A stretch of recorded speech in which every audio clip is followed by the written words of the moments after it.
Hello everyone. I'm back with my another video, and in this video, I have my friend Anju with me, and she is currently doing her PhD in Sustainable Resources Engineering from Hokkaido University, and she is doing with a JICA Fellowship. So let's know her journey. So first of all, Anju, hi. How are you? Hello. Hello, I'm good. Thank you for having me here. Yeah, thank you for giving your time and for sharing this like your experience with us. I Yeah. hope this video will be useful to the people who are watching this video. We'll start with our first question. Yeah. That is about your academic qualifications. So, what are your academic qualification? How your journey to this PhD in Hokkaido Yeah. University? Um, I'll start with recent one or previous. Yeah, you can start with your previous Mm. is there any some students are confused about what subjects they should choose in 11th and Mm. 12th, either they Mhm. should have mandatory physics, Mm. chemistry, biology or not for pursuing their higher educations or not, so will it affect or not. So we'll Mm. start with our from earlier ones, like from 11th 12th, what Mm. subjects you took, and then after your like that we'll do Okay. PhD. Okay. Ah, Um, so I'll start with my 11th choosing which subject I choose for 11th. So for me, when I was choosing, I liked both mathematics and biology. So we have an option like to choose both maths and bio science section. So I have chosen that subject, maths, physics, biology, and chemistry. Okay, all So the subjects. after, Hmm. yeah, all the subject. PMB. Yes. So after completing my plus two, Hmm. uh, I was confused to go to whether to medical field or engineering field. So I gave both exams, Hmm. and I gave Kerala entrance exam for both, and I have chosen engineering field because I like engineering part, maths and chemistry mainly. Hmm. So, and because I like chemistry, I have chosen polymer engineering, which is not very common subject in engineering section in Kerala. So there was only two or three colleges providing polymer engineering. So I went to Mahatma Gandhi University College of Engineering, and I did my BTech there in polymer engineering. And yeah, that's how I ended up in polymer engineering. And then after my in my third year, I was thinking about what to do next. I was planning to do post graduation after BTech, and in my fourth year I really started thinking seriously about it, and I thought I'll give gate exam and let's see what happens. And I started doing preparations, um, by referring to previous year question papers, and according to the question paper I followed the syllabus, Yeah, like this is a good how strategy. Hmm. yeah, because I started very late. Hmm. Like some students will start previously only, like in third year, or sometimes they'll start like that if they want to immediately go for masters. I don't want to waste my 1 year for coaching. Hmm. So I was preparing from fourth year. So I Hmm. started referring to my previous year question papers and the areas related to that. When I coming to one question paper area, I'll refer to the areas related in those question papers and will make note out of it. And I followed the same pattern for, like, I think for a few years back, all the question, I think for 5 or 6 years, question Yes. papers I referred. Then, yeah, accordingly that I prepared my exam. And mostly in GATE, I think, the question pattern will be similar. Mhm. So it was easy for me. So yeah, and I ended up in IIT Hyderabad Yeah. for MTech with Jaya as batch, Yeah. and there I have chosen material science and metallurgical engineering. And yeah, then after IIT, I came to Hokkaido University for Okay. PhD. So you, as you told, you are doing PhD in Hokkaido University with JICA Fellowship. So what is JICA Fellowship and how one can apply for that? Or is it is it available like every Indian student apply, or only some students who are doing PhD, sorry, who are doing I think masters from IIT Hyderabad can apply? So what is the criteria for applying for that scholarship? Uh, so JICA fellowship that I got was JICA friendship program. So it is the people from the students from IIT Hyderabad or the alumni from IIT Hyderabad can apply for that, and only for masters and for PhD courses you can get the fellowship. So basically, IIT Hyderabad alumni or graduating students can apply for the fellowship. Yeah, I have heard actually like when I was doing masters that some other I think one or two other IITs are also indulged into that kind of friendship with the Japan. I think this JICA fellowship. I don't remember exactly, but I think IIT Bombay or some other IIT also involved. IIT Madras maybe. So I'm not Mm, fully sure that which IIT. mm, I think mm, one or two other IITs other than mm. IIT Hyderabad. I think they might also be involved. In the I think future. so. Yeah, maybe. I don't know, but I have heard Yeah, from somewhere. So that, but yeah, we know exactly that IIT Hyderabad is, yeah, it yeah, is it fully. is there. And the first phase of the friendship program is over now, and they are going to start the second phase of the program. Mhm. So soon, students can start apply again. Yeah, IIT Hyderabad students, current students, and alumni of IIT Hyderabad. Yes. Mm. So, how one can apply? What is the eligibility criteria for that Mm. fellowship? Eligibility criteria mainly IIT Hyderabad students can apply, and there is, I CGPA think, criteria? Any CGPA I criteria is there? and there is no such criteria for that like CGPA. But if you if you have a higher CGPA, it is better to get into universities, and when you contact to professors, it will be good to have a good CGPA. So this program basically facilitate the development of the research program between IIT Hyderabad and industries and higher educations educational institute in Japan. So Hmm. so that the development of science and technology will improve. Yeah, it's really nice. Hmm. Yeah. So And basically, hmm. JICA, the Japan International Cooperation Agency's aim is also make a bridge between emerging countries and Japan. It is a government administrative institute under government of Japan. So basically, this JICA always provide grants and loans, fellowship kind of things to help the emerging countries to develop in this way. Okay. So for JICA fellowship, how much grant generally a PhD person gets? It changes, but basically 1,45,000 yen. Uh, Yen. Okay. yen. Yeah, it depends on the place where you live. Hmm. If the place living cost is high, they will adjust according to that.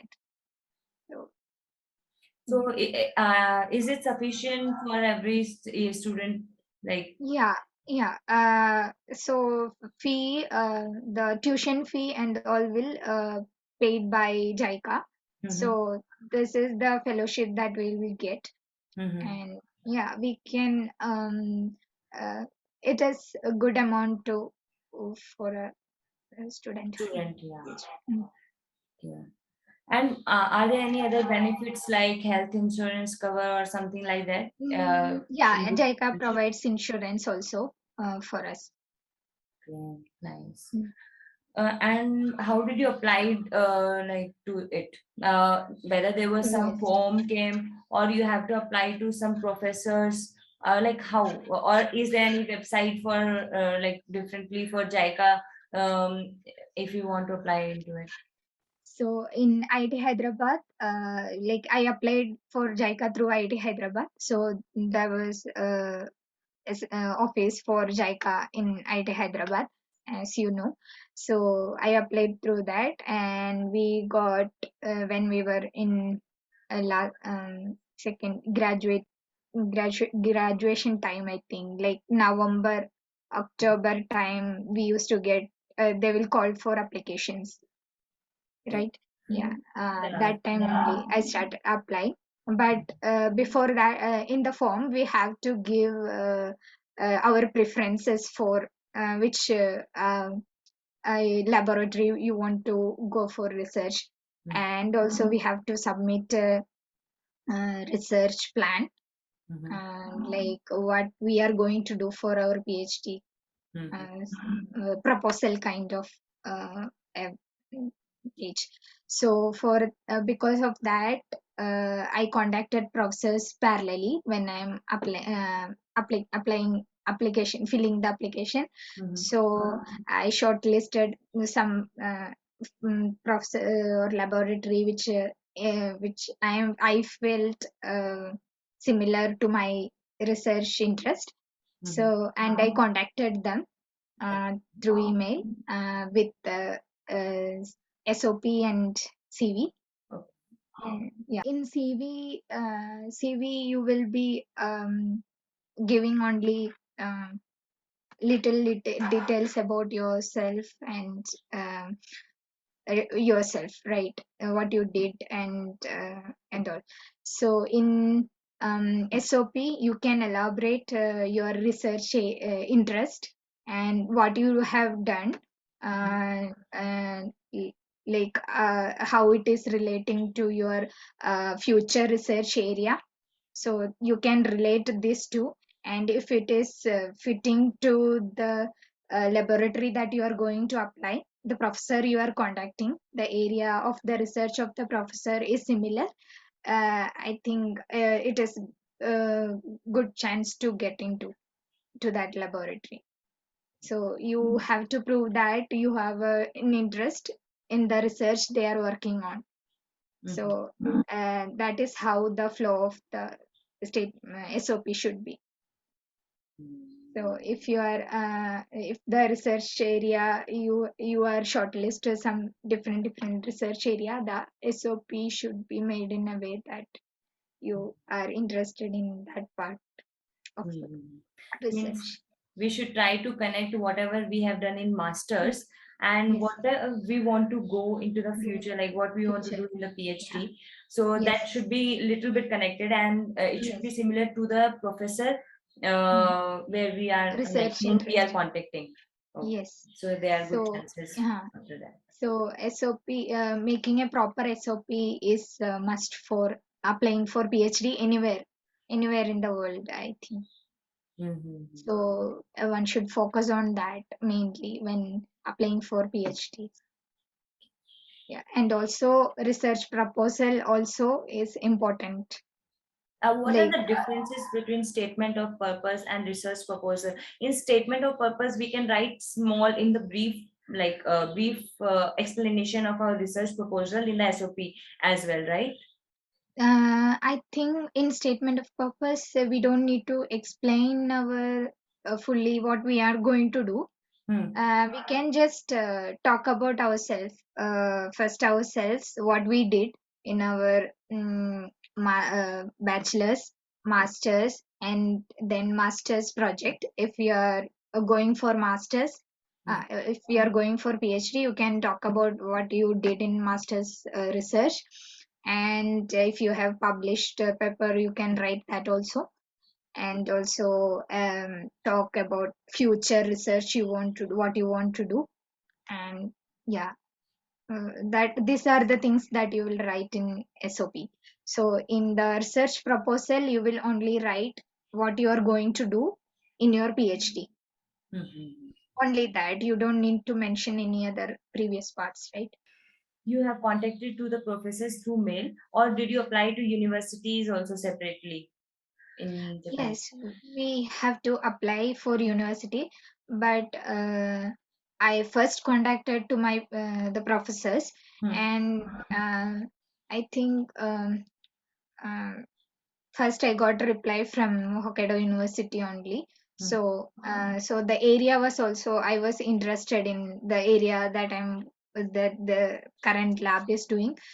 After getting JICA scholarship, like I was parallelly contacting with my professor also about research after before getting JICA scholarship also.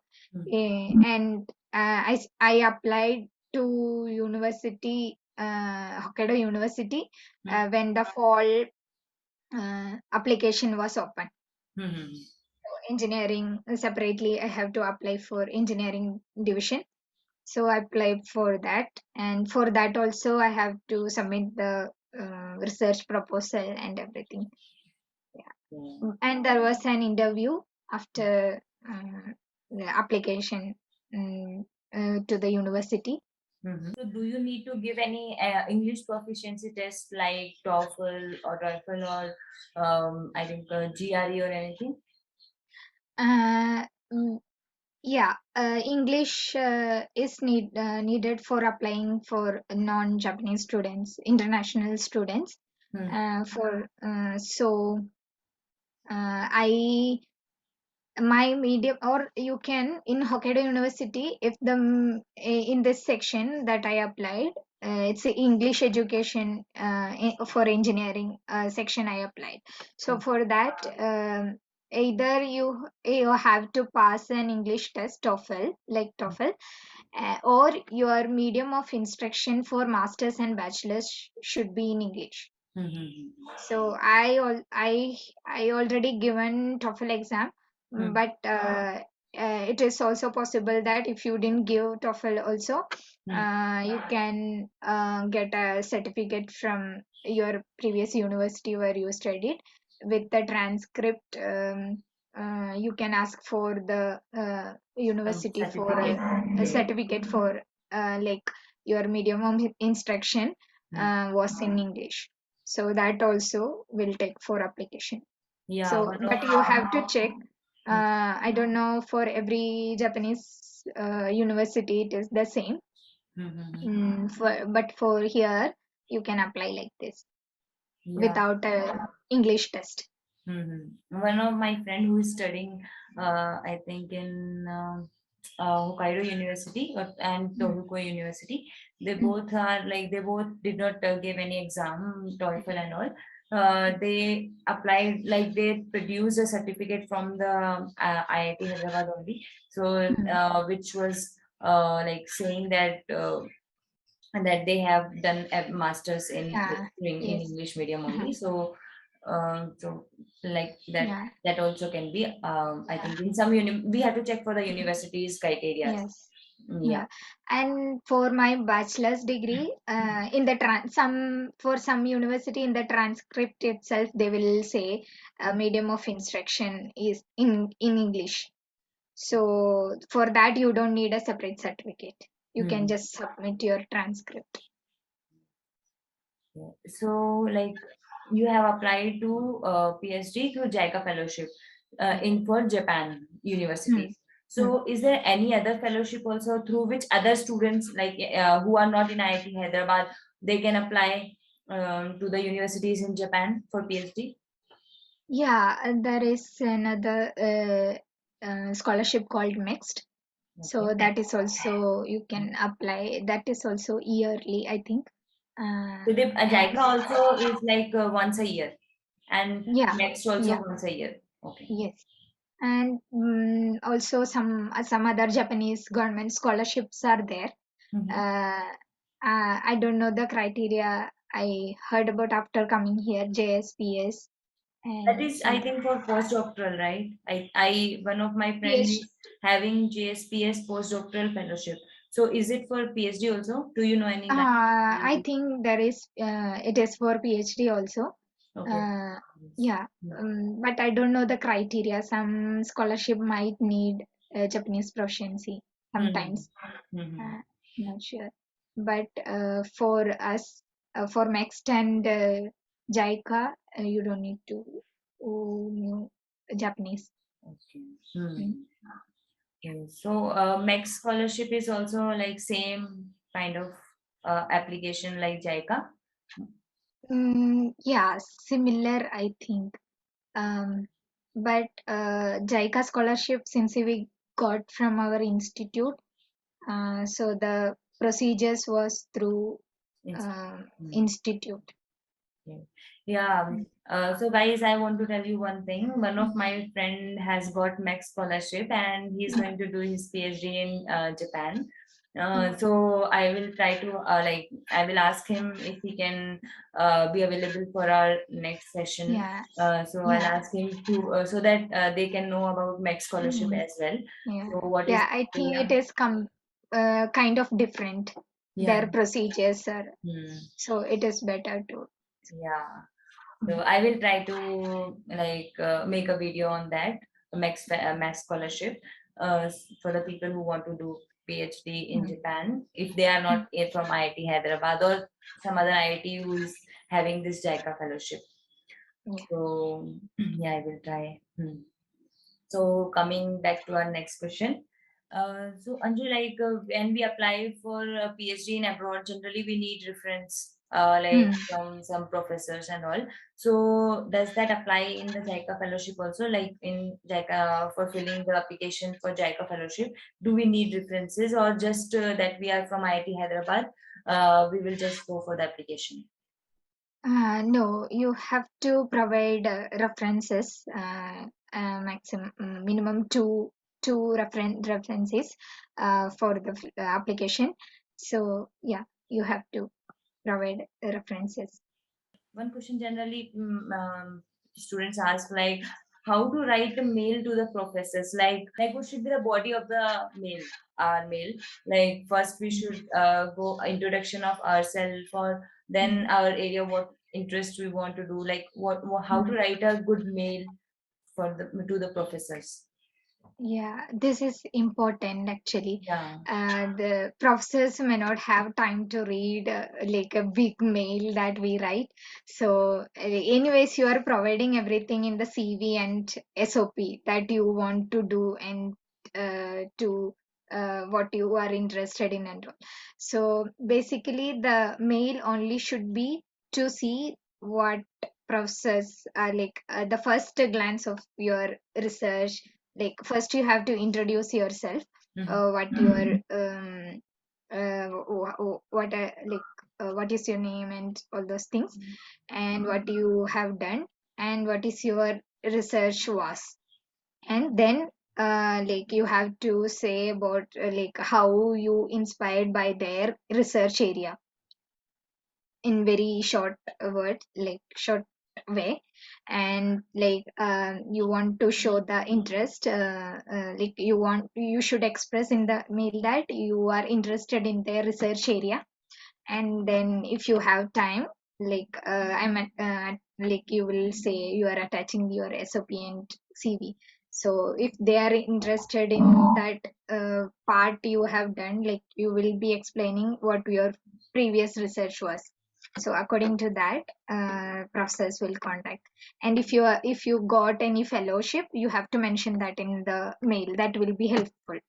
You have to mention about if you are applying for any fellowship, or you already got the fellowship. So if you are applying for any other fellowship, um, or you already got, there is a chance that professors might take a look into your CV and SOP, because you got already fellowship, right? So, and also yeah, it, this all the things should be in the mail, and you have to perfectly body it, so that process can read very ASAP. Are there any language barriers you are facing there or any difficulties, or what are the good things about there, like doing PhD there in Japan from other countries, or what are advantages and disadvantages? Uh, if you ask advantage, the scholarships are for only 3 years. That Sorry. and it is in a way it is good, and in another way it is difficult to complete in 3 years. Mhm. So and language barrier, yeah, it is a problem because we are very new to Japanese language, and I had those language problems here. But when you come to Japan, a university, they will provide you a supporting student if you are not an Japanese speaker. Like for the international students, they will generally provide a supporting student. Wow. Yeah, so they will help you for everything in the beginning for going to register somewhere. Like in first, you have to get residence card, all those things. So they will help you for everything in the beginning. So it was easy for me because the supporting students was there every time when we ask, and also like the people are very Yeah, I helping. heard that Japanese people are very helpful, very kind. Yes, so they were like ask me every time if you have any problems, they will help. And yeah, my professor was also very nice. He also in the beginning he used to ask me about how you were doing with the cultural shock and everything. Oh, nice. I think language is not a very big issue if you are interested to come to Japan, but for living, maybe it will be a problem. Uh, but it should not be a problem for your interest. Hmm. Another advantage is that the national universities in Japan are a very good ranking in world rankings. So if you will have a good chance to study in a very good world renowned universities, so that is also an advantage to study in Japan. And I think I have heard research facilities are very good. Like sometimes here we have to do column, then some we have to do like manually something, and there they Hmm. are like the facilities are so good. Like Yeah. that will happen in some time, very like Yeah. short time, because they have Yeah. very good Hmm. machines. And what are the key aspects to keep in mind while applying? Mm, to universities. Um, Yeah. yeah. To any Mm, university, general also, I think you have applied for like not yeah. only for JICA, you must have applied for like in other countries also, Japan, sorry, Germany, maybe Mm, or to other universities through other fellowships, not yes. through JICA also. So what are the Mm, key aspects while applying to the yeah. universities for PhD in abroad? Uh, First, you have to see what you want to do, like which area you are interested in research. Hmm. So that is very important thing. You have to figure it out yourself. Like first you have to get an interest to do a particular area. So according to that, you have to sort out which all the labs or research or areas, which all the professors are working on those areas, and contact them, like contact them through mail and ask whether they have any um, vacancies for research opportunities, and that should be the starting. And after that, if the fellowships you have to find a fellowship also parallelly, but finding the research interested like similar research interested um, professors and areas are important. Yeah, and that take I think a lot of time also, figuring out universities first, and then giving them like which professors Mm. we want to apply, choosing that professor. So we have to make a list, I guess. So many Yes, universities, so many it professors. will take a lot of time. like you have sometimes there will be vacancies coming for some particular project, so there will be sometimes there will be fellowship for that. So for every different vacancies, they will tell you to submit a research proposal with that. So if you are going for the vacancy wala things, Mm. so you have to prepare the research proposal for different things, and for that you have to refer to references and read about the particular project, and you have to make the research proposal like that. If you are contacting like freely to a professor, you can submit the SOP and continue according to what professor says. Like finding fellowship after that will be a problem, but some vacancies they will be providing in advertisement and sites. So those things you have to submit according to the research area, research topic. Can you provide some sites, like can you tell me some sites which can be useful while searching for the vacancies?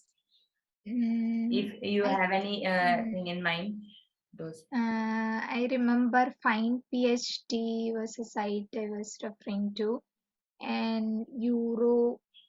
Don't remember this. Sorry, one That, minute. no problem. Euro, Eurofin, something like that was there, no? I know. I think finding PhD uh, is there, and Find PhD is there. mhm. And I deleted next everything. fellowship also one can like just see when the applications comes out. So Yeah. accordingly they can apply for the next fellowship. Mm. And yeah, I think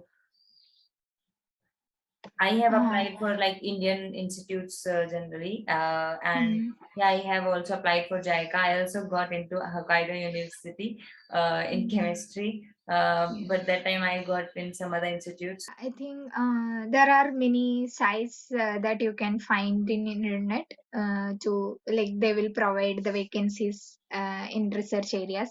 You can give keywords to find your research interest and like search properly in the site. Like there will be very proper search Keywords. like keywords you can put and you can find out. Now I want to ask about your area of research, like on what is your area of research you are currently working, and like what is your future plans? You want to go for academia, and what are your plans, and what are you working right now? If you are okay. Uh, yeah. So here in I choose this laboratory because I was always planning to do something related to environmental issues. So in my laboratory, we work on solving environmental related problems by imitating or utilizing the natural functions, like by using biotechnology or resources, natural resources, and mimicking the natural resources into research and try to solve the problem um, with the help of natural resources. So that is Great. the basic like a far idea. And my project is I'm planning to like I'm using genetic engineering um, by producing a recombinant material and using that for environmental application. Like I want to do something for like I want to do research in the environmental research related problem in future also. I want to do the same, so that's why I've chosen this. I want to ask one question that I forgot to ask. That is, what are the opportunities after we do PhD from Hokkaido universities? Like, can we go through to industries also? Can we work in Japan? Can we continue there doing some job, or do we have to come back to India? Or like, what are the opportunities actually? Yeah. For the PhD students, there for international students, there is a career helping center called I Hope. So the if you they will contact you when through email, and if you contact them, they will provide you um, sing come with a company, career helping company. They will provide you assistance for the career, finding the industries and getting into job. Like they will help you how to do these things. Wow. So that I felt very good. Hmm. Recently I did that program. So they will check in 3 months. What is your progress for finding? So in Japan, generally, before your graduation, 1 year before, you will start applying for the jobs. Uh, so you have to do that before 1 year. So in the second year itself, the students will started applying for jobs. So from the last meeting they told me to find sort um, list of companies to apply for, and also in the next meeting they will check which all the things, and they will guide you very nicely. So this is I felt very good thing. Yeah. This is really good actually. Like you have, I think, like it's kind of placement cell, Yes, um, yeah, which give and you individual career guidance. hmm, Mm. so And also some postdoc positions, some seminars, and some career meetups with companies that will also happens in once in a year. now I want to ask you one advice, which I usually always ask in my video interviews. Like, what advice you want to give? Uh, Any tips? I am not a great person to give advice, but all I can say is that if you have a research interest and if you are really interested, you will go for it. So I want to say all the best. You can always ask people about it. Like always ask your seniors, or like reach out people and ask your doubts, and like they will help you. That is what I did when I started writing to process and like started applying for PhD. You can always ask, yeah, like try to contact, like if you are a follower of this channel, you can always ask Jaya, and she has so many good contacts. Like we all will be helping. So guys, if you think this video is helpful, please subscribe to Jaya's channel and like and share. Thank you, Anju. I think these all were my doubts right now. So, if any of you guys who are watching this video, if you have any doubts, you can write it in the comment box so that we will try to get back to you, and we'll meet in next video, guys.